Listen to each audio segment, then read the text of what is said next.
Okay. Thank you for being here with us. I know a lot of people have had to take off a little early for travel, but we appreciate you for sticking with us so long. And I think you still have several more talks ahead of you that are helpful and hopefully useful and inspiring. But before we move on to the introduction for our next speaker, I just want to give a big round of applause for all of our warriors, because they have worked so hard over the last 2 days to be here. I know it's difficult, so big round of applause. I know for my son, it's been interesting to see how he did during this time, and I was so proud of him, even during those challenging moments. It was inspiring to see how much he's grown over the years with situations like this. So, and thank you to all of you parents and caregivers for being here, because this wouldn't be possible without you and your support. But it gives me great pleasure to introduce our next speaker, Lucy K. Jones. And I know some of you are aware of ABA, or Applied Behavior Analysis, and she is going to be talking about that today, but I'll let her share that. Lucy has a Bachelor of Arts in Religious Studies from Rhodes College in Memphis. And in 2016, she enrolled at the University of Texas in Austin and went to achieve her Master of Education in Early Childhood Special Education. And starting as a registered behavior technician at Blue Sky Behavior in 2018, Lucy K. soon completed her required experience hours and became a fully certified licensed behavior board certified behavior analyst. Lucy K.'s passion for working with special needs individuals is rooted in her formative years spent at Camp Bratton Green's special session program, totaling 14 years of experience with special needs populations in a variety of settings. While she works across age groups in the clinic, Lucy K. has a particular affinity for working with elementary to teenage learners with severe challenging behavior. Lucy lives in Jackson with her husband, daughter Maggie, and son Wyatt. And outside of work, Lucy enjoys board games, sewing, and kayaking, as well as Marvel superhero movies and Harry Potter books. So if you have any of those interests and want to chat about those later, find Lucy K. and she can help you out. So without further ado, I'll hand it over to Lucy. I think she's a gem and hope you will too.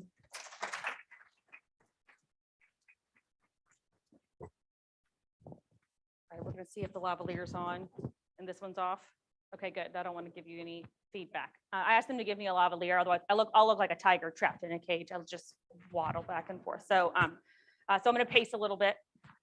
Thanks so much to everyone who has shared today. As a provider, it's helped provide me so much insight into a wider insight into Wiedemann-Steiner. Sorry, even my pronunciation has been like Southernized. I'm from Ridgeland, Mississippi. I am not a parent of a WSS warrior, but I am someone whose life has been deeply impacted by Wiedemann-Steiner syndrome. When I started my work as an RBT, it was about 4 weeks in when my clinic director said, "Hey, I think I need to assign you to this very special case." I said, "Okay, tell me about this special case." And that's when she told me about Christian. And I was Christian's RBT for a year. When I sat for my BCBA exam, he was my first case that was assigned to me. Christian's case is the reason that I now specialize in the treatment of severe problem behavior. It's why my entire clinic now uses trauma-informed and neurodiverse affirming practices. It is why my entire clinic is trained in acceptance and commitment therapy and relational framework to treat comorbid anxiety that comes with genetic conditions that meet the criteria for autism, which is a little bit different than treating autism. And I think most people in this room know that there's a fine line there. And then this past year, we have opened up a specific crisis program that's different from early intervention. So some of you will have had experiences with BCBAs and with ABA before. Sometimes when I introduce myself as a BCBA, I like to put a little asterisk behind it that I'm not out to cure autism. The BCBAs who do that, I think largely work in early intervention programs, and they're great. And when parents come to my clinic and say, "I'm looking for someone to make my child basically neurotypical passing," I say, "Great, I can give you some names. That's not what we do here. That's not what I'm called to do. That's not what I do here. Instead, I end up working mostly with older boys who meet the criteria for autism and also have really intense distress behavior related to anxiety, OCD. They also end up, some of them have Tourette's, some have ODD. They have all kinds of disorders. And in my one special case, my formative case was Christian, who's a WSS warrior. Earlier, the parents were talking about their wish and their why. Christian has been my why for a long time. I have a reduced caseload that just does crisis care, and that's really because of the years I spent with Christian. And my wish is that at the end of this, those of you who have had experiences with BCBAs, who have made you feel judged or who have traumatized your child or have traumatized you, that I can help you find an ABA provider who is committed to not doing those things, because there are ABA strategies out there that can help support your children with challenging behavior, with distress behavior that comes with anxiety, with severe problem behavior. You just need to know the right questions to ask and find the right provider. There are specific treatments that have been effective in reducing severe problem behavior. In my case, my WSS case, that I think could be helpful and that are accessible to BCBAs out there. You just have to find a BCBA who's kind of willing to set their ego aside and learn those things. So that's what I'm hoping to do. And I'm going to tell you a little bit about those strategies today, so that you understand, and so that if you go to meet with a BCBA, you can explain a little bit about what it is that you're looking for.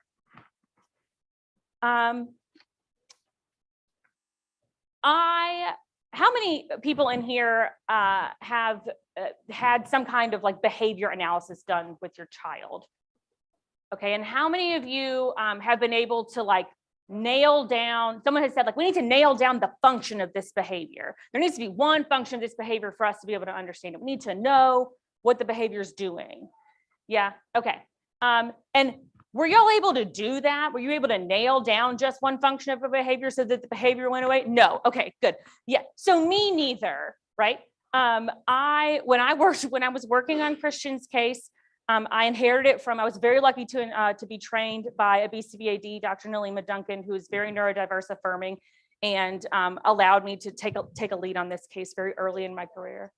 But when I say we took pages and pages of ABC data, we were at one time, I think there were 5 BCBAs, 2 of which are BCBAD, so doctorate level providers involved in trying to figure out the function of this severe behavior.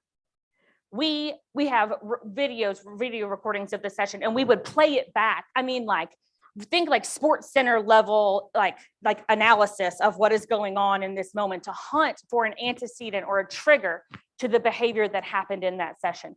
And what did we do that maintained that reaction to that behavior?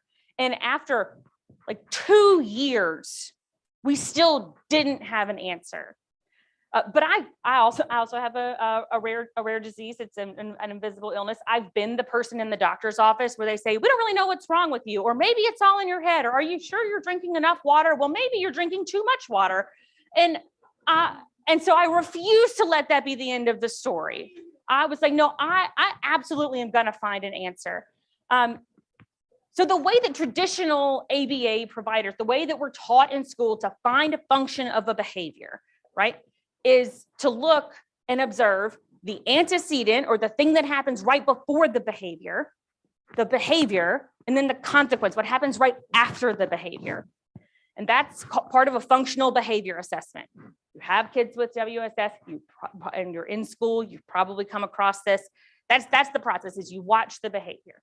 And then over time, you figure out, well, this behavior responds to this antecedent and has this consequence. It's attention. Congratulations, we have a list of attention maintained procedures. This behavior is going to go away. And those of you who live this life are like, that's really funny that you think that's going to work, because that's not the reality for my child. And what happens is accidentally, over time, sorry, guys, I'm really bad at using my slides. I usually teach with a whiteboard. And so anyway, this is Christian. This is me as an RBT. We were looking up cars and learning to type and eating my grapes. And then that's Christian and myself. And that's the RBT who took over when I became a BCBA. Her name is Euderica. See, this is what I'm talking about. I made slides. What's the point? Okay, so the way that traditional ABA looks at it is where the behavior, let's say it's tantruming. We're not having any tantrums. Something happens. The tantrum goes up to the yellow zone where you're like, this is really uncomfortable. Then something turns off the tantrum and it goes back down. And eventually what we want is to identify the function. Why is the tantrum happening? And then how do we turn it off? And so the examples that you're going to get from a traditionally trained BCBA is, well, if the four functions are attention and access to items and escape from demands and sensory. And if it's for attention, then that tantrum is going to occur anytime that you're not paying attention to them. And then once they start tantruming and you do pay attention to them, then the behavior will turn off. And that's great. And sometimes behavior does work out like that. Sometimes it does just flip on and off with one function, but it's very, very rarely that it's going to be that clean. And so what happens is we make an assumption. We say, well, it's mostly attention maintained. And so we create an intervention that's about attention. But because that behavior wasn't fully about attention, we didn't get a complete understanding of why that behavior was occurring, we end up on accident shaping up more and more and more intense behavior. And so you end up so your child ends up, instead of living in the green to the yellow, they get triggered over and over and over again by this incomplete intervention. And they end up living in that yellow to red zone, in that where they're kind of constantly at a state, and that they're constantly tense. They never know what's going on. Anything can set them off. Is this resonating with anybody? Anybody's been in this zone where you're like living in that high zone? Okay. It's an accident. It's an accident. We have to do this as educators, as providers, as parents, as grandparents and aunts and uncles and babysitters. We end up out of absolute necessity, because once a behavior gets to the unsafe must intervene zone, it doesn't matter what the BCBA said to do about ignoring your child because it's attention maintained. They're not safe anymore. This isn't safe for the people around them, and it's not safe for them, and it's not safe physically, and it's not safe emotionally. We're traumatizing this person. I want you to think about the most intense behavior your child has ever exhibited. And then I want you to think about what would have to happen to you for you as a fully grown neurotypical adult to behave that way. That's what your child's feeling when they have that level of behavior, right? No one wants to act that way to get their needs met. And so if you can go into treatment with those assumptions that no one wants to act that way to get those needs met, that level of severity of behavior is a traumatic response to something in the environment, then we can go into a different direction with our ABA treatment.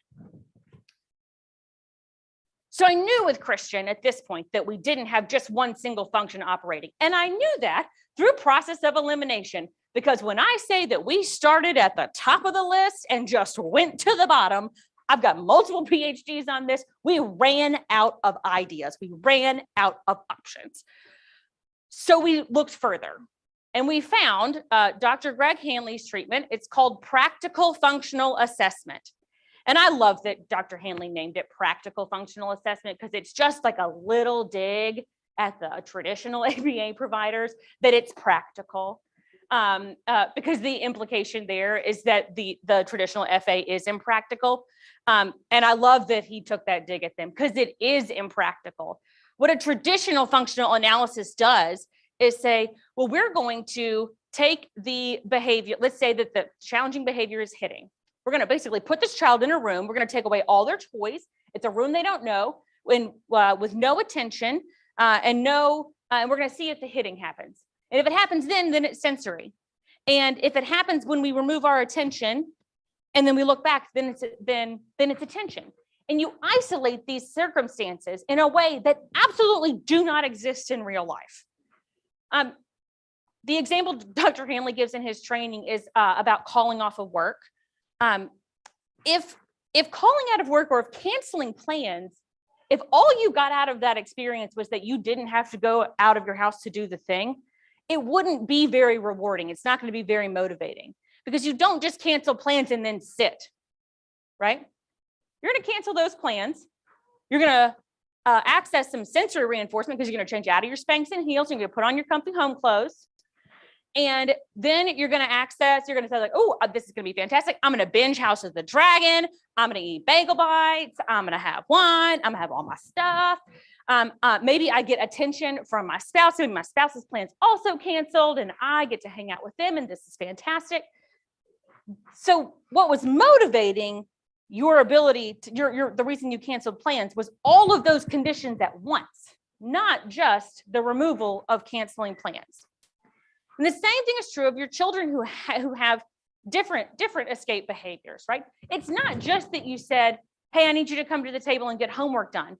It's that now they have to take the iPad and put the iPad down, and you're taking away the iPad and adding a demand. And maybe the demand is they have to do math homework and they're not good at math and they know they're not good at math and they know you're going to get irritated and then you're going to walk away to cool off, which means that attention's going to get, you see what I'm saying? Like life happens in these combined conditions. So practical functional analysis, first of all, says we have to synthesize functions. We have to synthesize conditions, or we're not going to get a complete picture of what's going on for this challenging behavior. The other thing that practical functional analysis does, that traditional functional analysis says, you have to wait until the problem behavior happens and then respond to it. Okay, so that's basically like saying, well, we're going to throw a match and hope that it catches on fire. Then we're going to douse it in gasoline so that we can understand how to best put out a fire. Well, I am here to tell you that you don't have to do that. You don't have to start a big fire and then make it bigger to learn how to put it out, right? Practical functional analysis says we can assume that if the child normally starts doing this right before they hit somebody, we don't have to wait till they actually hit somebody. You can just, once they start doing this, you can say, hey man, I can tell you're getting frustrated, back off a little bit. And you can reinforce that way. You do not have to wait for the explosion before you react to it. And what we can do when we do that is we react at the lowest level over and over and over again, which means that instead of reacting at the highest level, the behavior is going to do the reverse of this. So this is the accident of learning where we shape up challenging behavior. Practical functional analysis starts by doing the opposite. We're going to shape down the intensity or frequency of that behavior. And it's very counterintuitive. This is why you have to be really particular about the BCBA who you get involved with, because you have to have a BCBA who really understands the way reinforcement and synthesized contingency works. And they have to be able to let go of power and control enough to be able to respond to reinforce challenging behavior consistently. And I know that sounds backwards. You're like, did she just say reinforce challenging behavior? I did. That's what I want you to do. Because you're already doing that, right? Already there's a point in your day where your child engages in a behavior that you know that attending to or giving them the iPad might be maintaining, but because you need to maintain safety or you need to maintain sanity, doesn't matter, both are important, you give up and you lose that fight, right? Well, if you're gonna lose in the 9th inning, give up in the first. Don't fight the whole fight to give up at the end. You just end up reinforcing the example that I give. I want to say my husband's over here, so I just want to be very clear. This example is not about my husband. It's just kind of a general husband example. But we'll say spouse. Does anyone have a spouse that like gets like real tunnel visioned on a football game, or real tunnel visioned on a game, and you go, babe,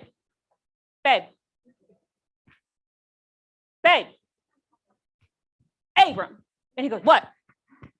So what we've done is we have shaped up the intensity of that behavior until they only respond to the yelling behavior, right? Okay, it's the same thing. We've shaped it up. We just have to shape it back down.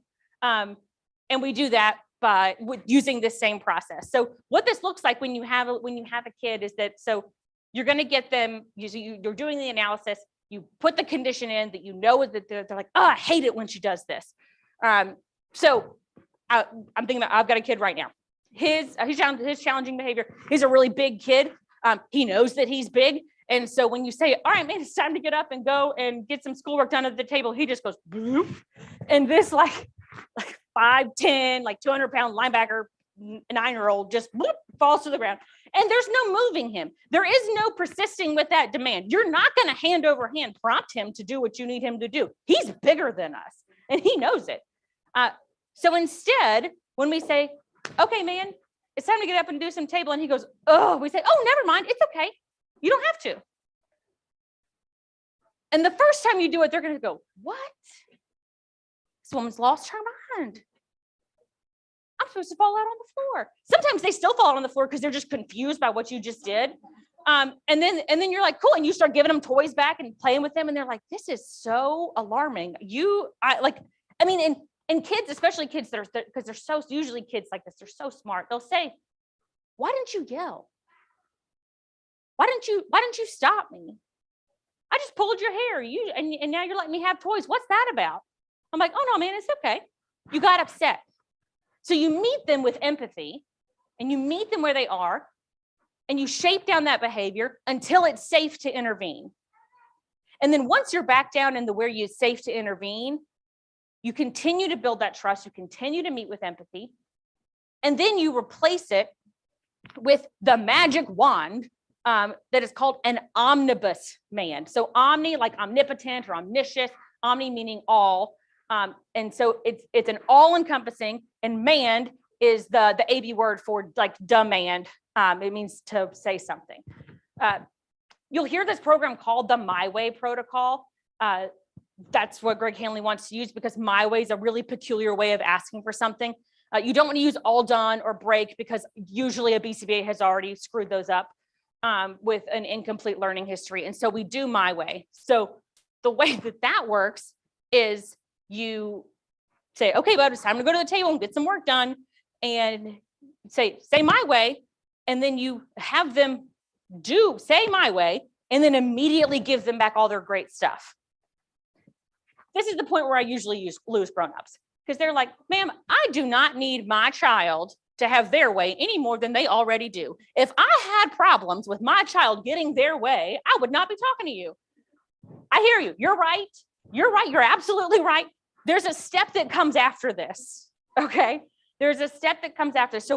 But first, before you can do anything after that, you have to teach them that their words are more powerful than their behavior. And you can't do that when they're super escalated. You have to get them where their brains are in their front, like they're like front of their brains and not back in their lizard brains. You have to get it up here where they can actually listen to you and process what's happening. So they have to be safe to do that. You have to be safe to do that. So you shape down, you get safe, and then you get to the point where you say, okay, you're going to start saying My Way. And then once they're consistently saying, oh, I want my way, instead of engaging in challenging behavior, you move on to the next step. And this is it. This is a chef's kiss. It's called the tolerance response. So you say, okay, bud, time to get up and go do some work. And they say, I want my way. And you say, no, not right now. And they go, what? And you say, okay. And they go, okay. You say, man, you were so cool about that. Have all your nice stuff back. And then they get confused all over again because they're like, wait, now I really don't know what's going on. But what happened is that you left their original words are still powerful. And then you said what is probably a trigger word for most of our kids. No, not right now. You have just indicated that, no, I cannot have the thing that I want, and I'm going to have to wait, which is terrible. But then when they said, okay, you reinforced it by saying, hey, man, thanks for being cool about that. I'm going to give it all back to you. And then once they're really good at saying, okay, when you say not right now, you push them to the next step. and you build up these skills just a little bit at a time. So this is from Greg Hanley's company is FTF Behavioral Consulting. FTF stands for like for the future behavioral consulting. Anyway, it's Greg Hanley's company. And it starts off with this my way, this functional communication response. And then the tolerance response. And then the next thing you teach is to give up stuff, right? Because sometimes you can get them to that point. This is where I see a lot of this relinquishing part's the tricky part. Because after you say, okay, bud, it's time to get up and go do work. I want my way. No, not right now. Okay, put all your stuff away. And they're like, oh man, she means it. We're really gonna work right now. So they put all their stuff in the bin. They give me their iPad. And then I'll say, oh, you know what, man? You're super chill about that. Way to go. Thanks for cleaning up. Actually, I changed my mind. We don't have to do that much work. You can go. And you said there, Greg Hanley calls them shorty surprises, but I have a BCBA who forgets what they're called and calls them quickie surprises, which I think is funnier. But they're, what it is that you're keeping hope alive, right? What the child learns to do is to hope that every time you say, okay, we've got to go do something that I know you're not going to like, that they might get away with saying, no, I want my way. And even if they don't get away with saying, I want my way, they might get away with saying, okay. And even if they don't get away with saying, okay, maybe you won't go to the table and make me work for 15 whole minutes. This is why timers have been almost fully eliminated from my practice. Because what we would find is we would have a kid and they would have a nice little break and they would be reinforced. And then their RBT would say, okay, friend, now we have to go to the table and do sequencing first, then last. And I know you're terrible at this and it's new and you hate it, but put all your favorite things away with me playing with you and come up here where I'm not going to engage with you unless you give the right answer, which I just agreed. I know you don't know.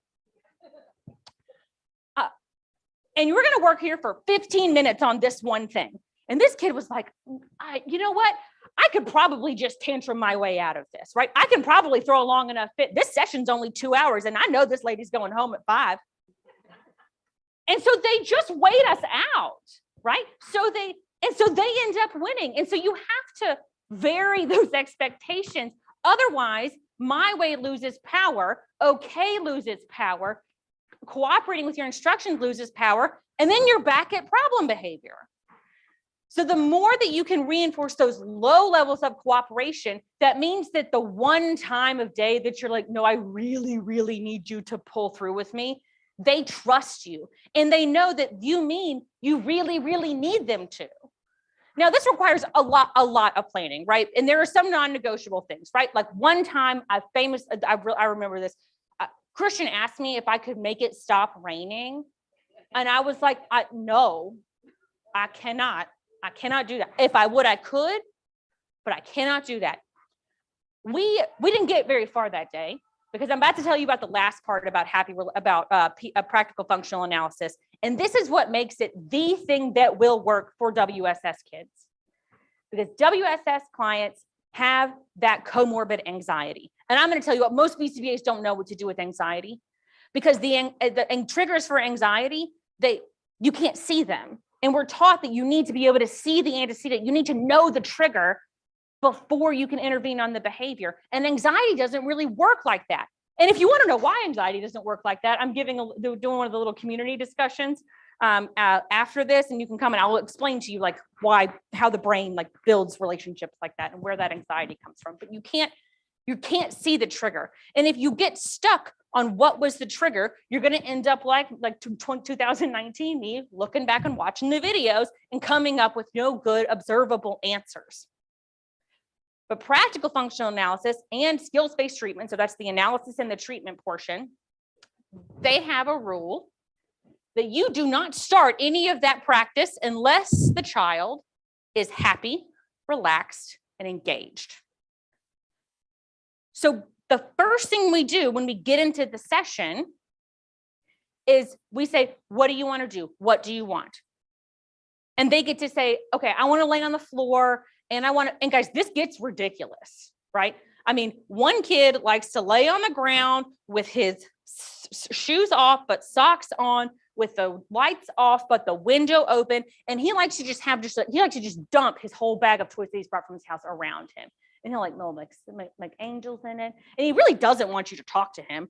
But he'll tolerate you being there as long as you're not being obnoxious and asking him a bunch of questions.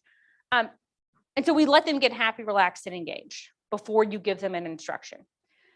My guess is that you already do this as a full-time caregiver to someone with special needs, right? You've all had a moment where you walk into your kid's room and you're about to say, okay, like it's time to go. Or like, you know, like we need to put laundry away, and you go in and their shoulders are up like earrings and they're pacing around, or they're like doing, you know, they've got their hand, they're twisting their hands and pulling their knuckles, or they're doing, and you're like, oh no, not today. Not right now. I am not picking that fight right now because I will lose. Okay, so BCBA's just decided, hey, we can do that too. We're going to call it the differential reinforcement of low rates of behavior, make it sound technical, but the truth is it's survival mode, right? And that's fine. It's fine, because I guarantee you that my neurotypical husband has walked into my neurotypical self in a bedroom and seen me doing anxious things and been like, I'll talk to her about it later. I mean, it's okay to build some room for them to have this anxiety. But if you don't give room for them to have this anxiety, these experiences of anxiety and this distress behavior, and instead what you end up doing is you take a foundation that is shaky, right? Because they're anxious. And then you say, now I need you to put your stuff, I need to put you to put your laundry away. And then after that, you don't know whether I'm letting you have your iPad back or not, but after that, it's actually going to be bath time, and you can't tell time yet. And so you don't know how long that bath's going to take. And are you going to have time to watch your favorite show or not? What's for dinner? What's for dessert? You start piling all these things on there, and then they melt down. And you're like, man, I just need you to put these 2 shirts away. But you didn't know that they had all that brewing under the surface, right? You didn't know that they were already stressed out about all this if you don't make room for their anxiety and watch for those early signs. So you might be thinking, Lucy, what happens if you get a client into a session and they never get happy, relaxed, and engaged? Guess what we do that day? Nothing. There have been whole sessions, my favorite one. The kid came in for his session. He'd been making great progress. And his RBT called me and said, something's not right today. So I go in, this kid is laid out on the floor. He is rolled facing the wall. And I said, buddy, do you, like, if you remember that as soon as you like get up and get moving, then we can get started for the day. And then he had an additional contingency at home where if he did well in therapy, mom was real big on like, got to have contingencies. I'm like, okay, fine. And so that he could have his iPad at home. And I was like, remember, you can have your iPad at home if you just get up and do it. And he said, I'm not doing it.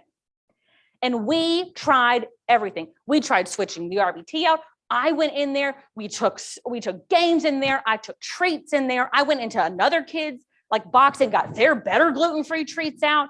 Like I did everything but offer him the gluten-free treats that he can't have. Like I mean, I did everything I could. And then it got to be, our sessions ended at 4:45. It got to be 4:40. And I said, man, all right, it's 5 minutes left. We got to get your shoes on and go. And he said, and he stood up. And I was like, are you kidding me?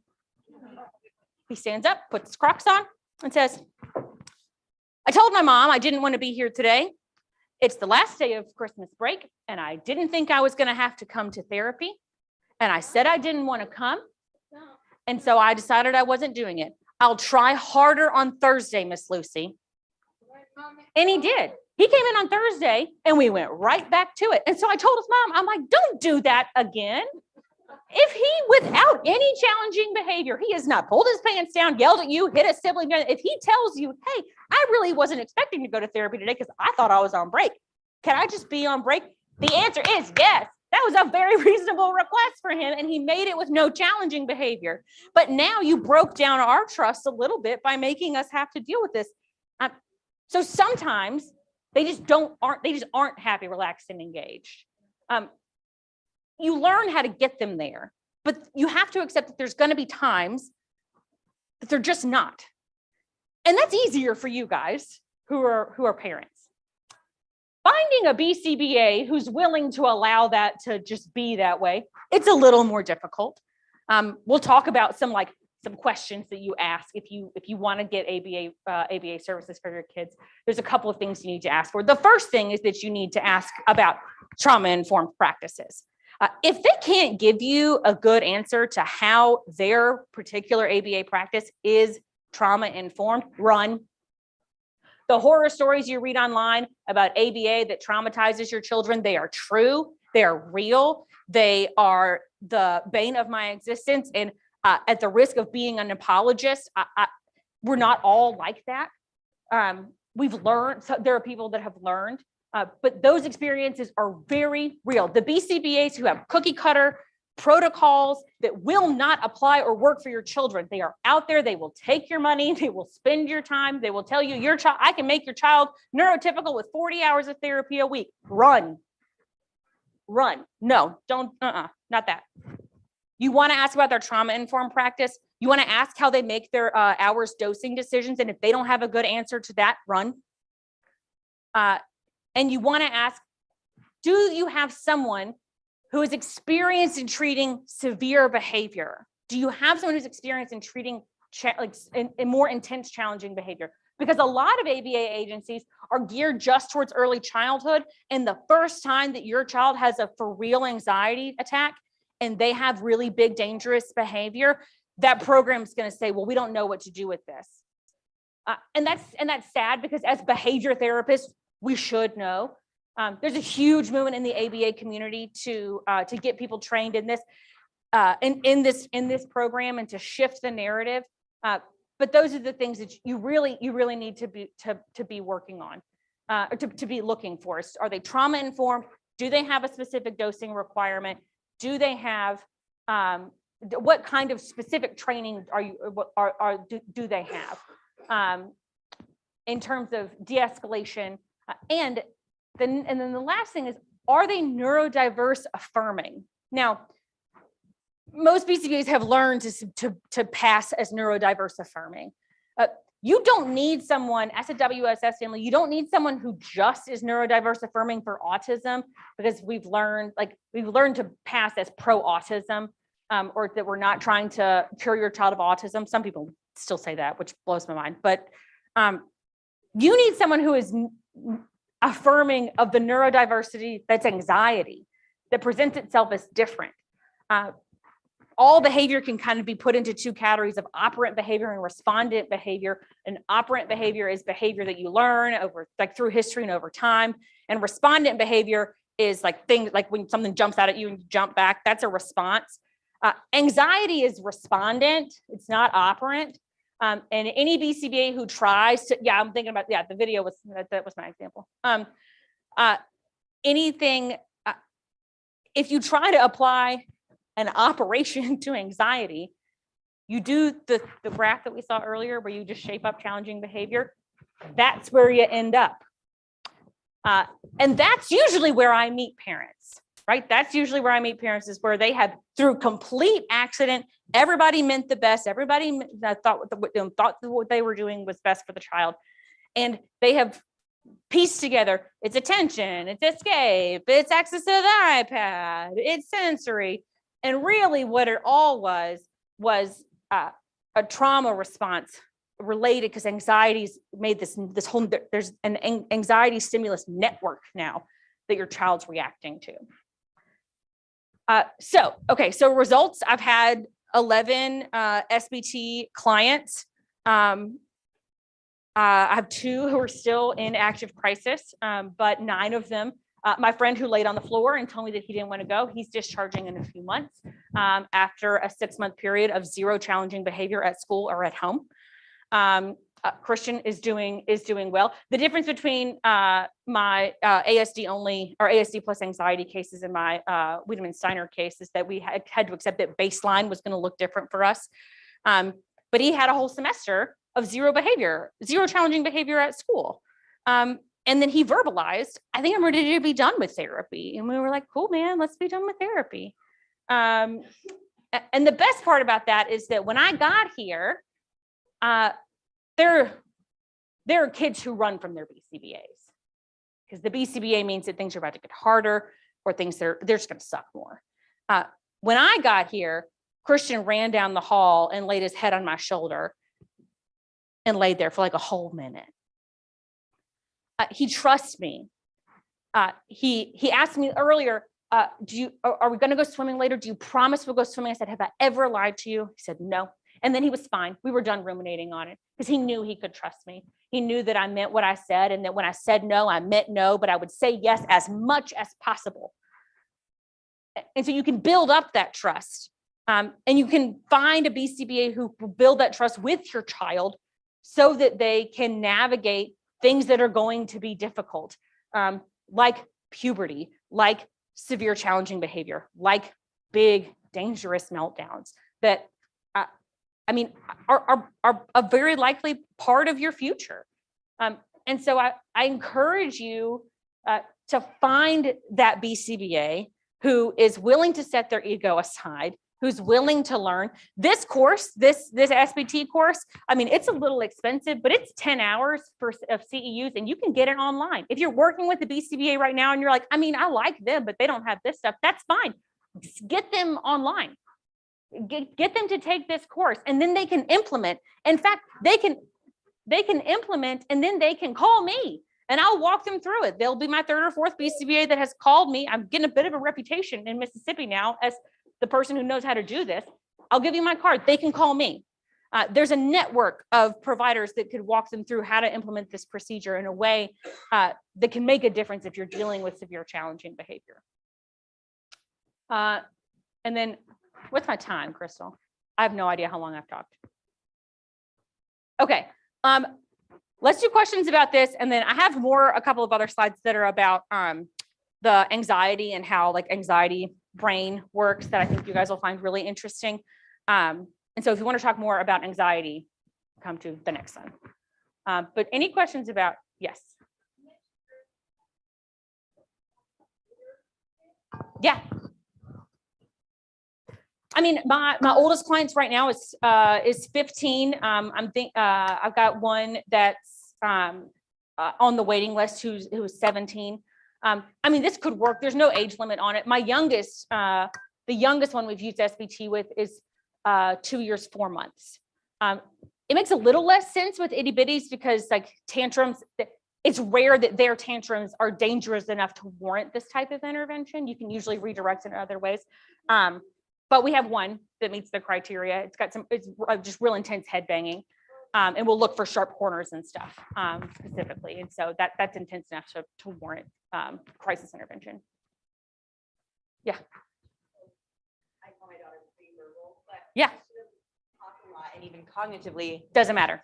Okay. Doesn't matter. Okay. So this is the other thing is that this is applicable.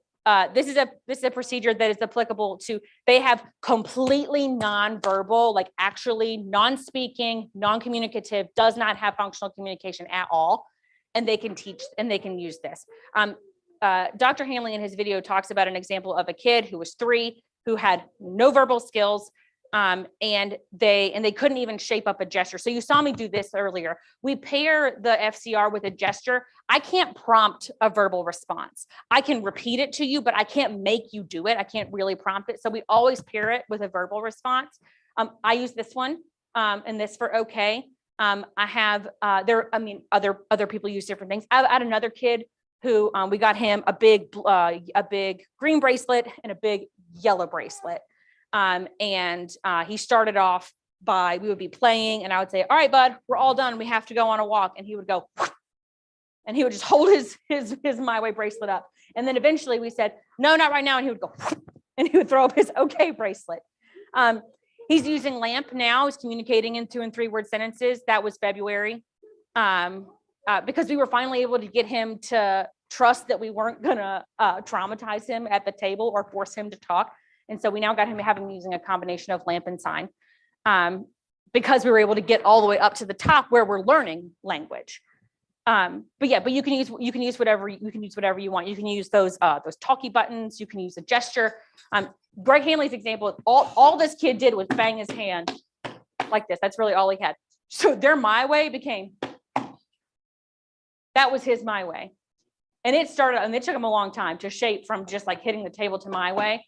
And And they have the clip of the kid the first time that he hits the table and they go, oh, okay, man, you can win. And this kid, I mean, he's about 3 years old, goes,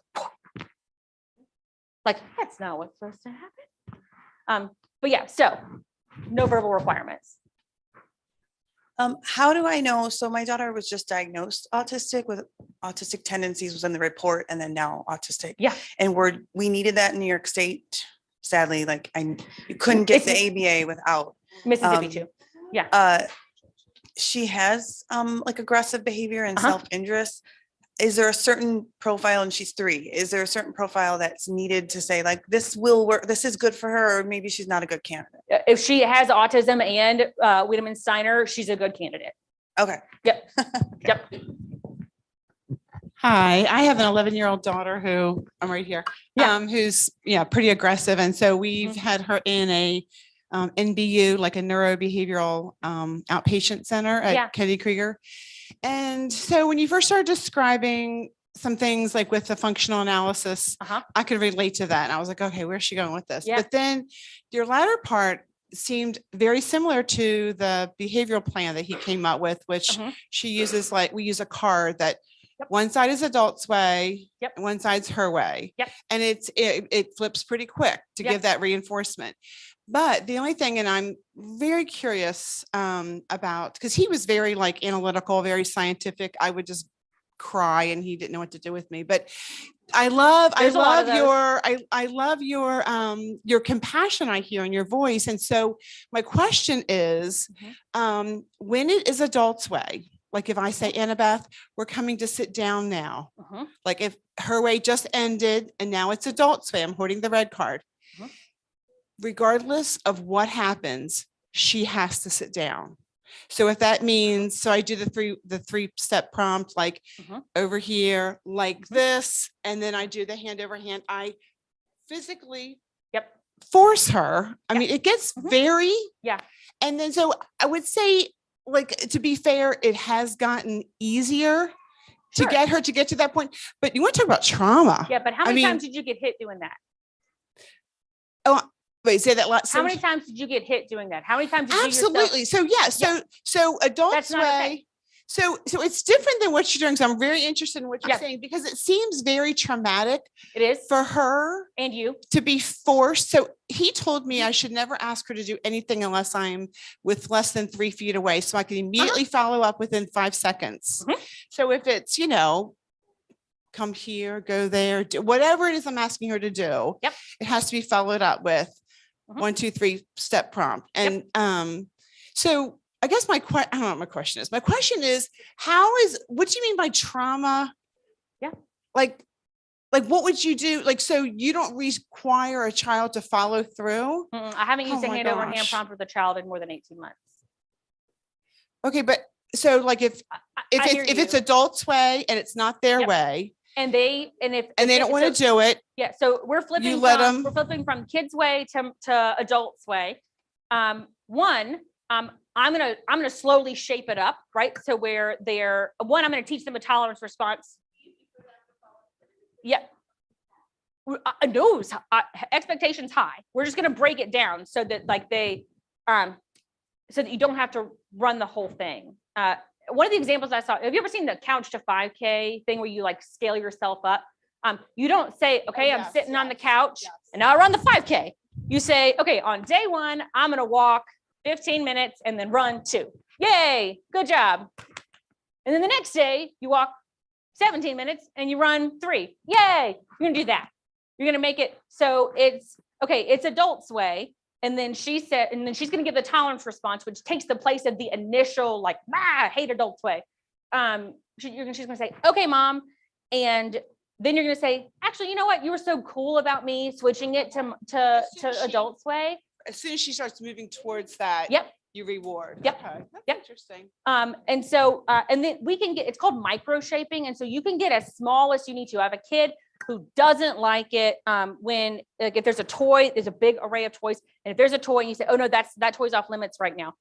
He'll look at the toy and say, I want that truck. And we'll say, no, not right now. He said, I really want it. We'll say, nope, really not right now. And he'll say, my way. No, not right now. Okay. And then we'll say, okay. And the first thing we reinforced was just him moving his foot backward away from the item.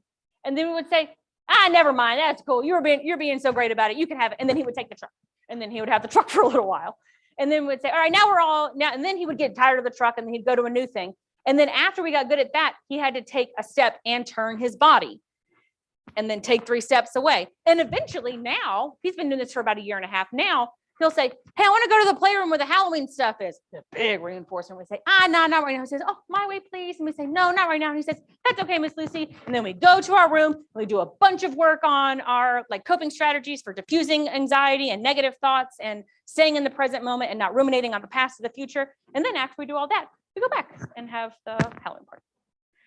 Everything that you said about what that BCBA, who's very analytical and doesn't know what to do when you're having real feelings, and like the fact that you're a human and that your daughter's a human, and the fact that they're willing. Yeah. That's not okay anymore for a couple of reasons. One, traumatic for you, it's traumatic for your child. I don't want somebody. I used to have a boyfriend who held me behind my elbow when we walked. It's not him. Especially when we were going somewhere, he would grab me behind the elbow to kind of control me. I can't imagine someone hand over hand prompting me something that I have explicitly told them I don't like doing, because probably she's telling you I don't want to do this while you're forcing her to do it. Here's the other thing. It is incredibly dangerous and irresponsible for BCBAs to continue to tell adults to physically handle children to get them to comply in a population that is already at a higher risk for being offended against sexually. Yeah. It is irresponsible. That's irresponsible. Yeah.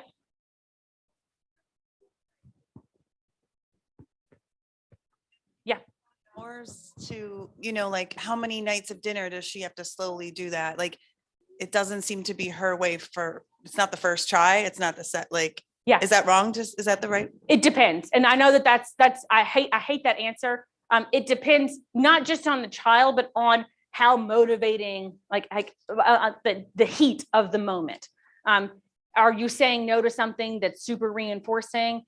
It's usually going to take more than one shot at it. But so dinner happens every night. So it's is this a battle that she has to say, if she doesn't want to comply, Yeah. then you just say, okay, you win Yeah. every night for dinner? No, there are non-negotiables, right? Okay. And so sometimes you have to train up. There are non-negotiable things like rain, things that are illegal you can't do. But I'll give an example. I was hanging out with Christian earlier. Christian, are you okay if I talk about the cars for a second? I was hanging out with Christian over here this morning, and he loves Hot Wheels. He's super excited, and he's already at a low level of anxiety being out of his home and out of his routine. He grabbed these Hot Wheels, and he was like, I'm gonna take these with me. And we're like, oh, no, you're not, because they're not yours. So what I did was, I knew that in about 30 minutes, we're gonna have to put these Hot Wheels down and walk away from them. So I just had him, I said, okay, bud, it's time to practice putting the cars down. Just put them down on the table and take your hands up. And he said, okay. Now I have a long learning history with Christian. So, it's probably not going to work the first time, but I haven't seen him in 6 months. So, it picked up pretty well. And he put it down, and he put his hands down, and he waited. And then he looked at me and I said, yeah, you can pick him back up. So then he picked him back up and he held him for a little while. And then we did that 2 or 3 more times. And then I knew we were ready when I got distracted, writing something. And he said, Miss Lucy, look. And I said, yeah, man, are you ready to walk away for real? He said, I said, okay, that's fine. But when it was time to walk away, I didn't have to bribe him to go get donuts or to go swimming or anything like that. I just said, this is the real thing. It's time to go. And he said, okay. And he hesitated for a second. And I said, I can help you, or you can do it yourself. I know you can. He said, no, I don't think I need help. And then he put it down and he walked away. And so it is trust. It's trust. And it's trust because I haven't traumatized him. And it's trust that I know that I don't have to be afraid of how he's going to react. I trust him to use his lowest level of behavior to tell me what he needs. So it's a mutual trust. Yeah.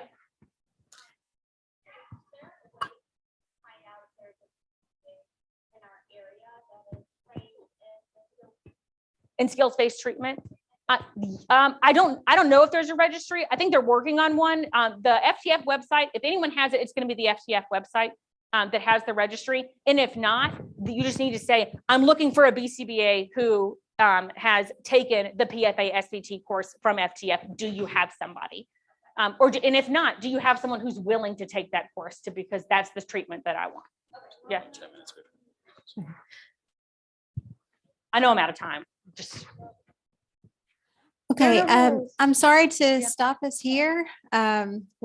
We need to roll on to the next session. But Lucy will be in the amphitheater for the next session, and we'll have one in here next with Dr. Tala Diani. And that one is about endocrinology. And I know a lot of questions were going on yesterday about growth hormone treatment, so you may want to stay in here for that one. But thank you, Lucy, for being here and sharing this information. We appreciate you.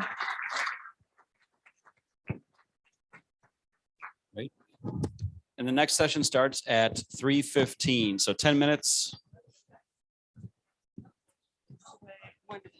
Thanks. Thank you, sweetie.